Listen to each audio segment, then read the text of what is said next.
یارب یہ جہان گزرا خوب ہے، لیکن کیوں خوار ہیں مردان صفا کیش و ہنرمند؟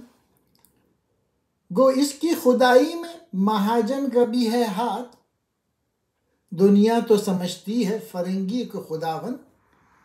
اقبال کہہ رہے ہیں اے اللہ تعالیٰ، تیری یہ جو دنیا ہے جو ہر لمحے بدلتی رہتی ہے، بظاہر بہت خوبصورت اور بہت دلکش ہے، لیکن یہ بات میری سمجھ میں نہیں آتی کہ اس دنیا میں دیانتدار، ایماندار اور صاحبان فضل و کمال اس قدر ذلیل و خوار کیوں ہیں؟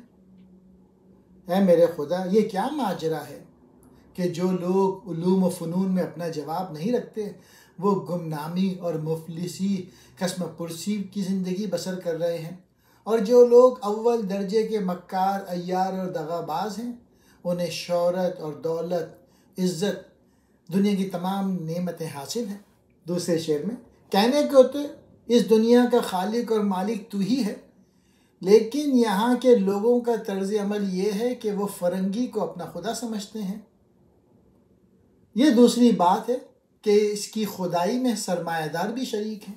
تیسرا شعر فارسی کا ہے، میں اس کے معنی بتا دیتا ہوں۔ اقبال یہاں اللہ تعالیٰ سے گلہ مند ہے کہ بظاہر تو کمال اور اہل دانش افراد کو گھاس کی ایک پتی سے بھی نہیں نوازا جاتا، جبکہ ہندوستان پہ مسلط انگریز نے انتہائی احمق اور نالائق افراد کو انتہائی عروج پر چڑھا رکھا ہے۔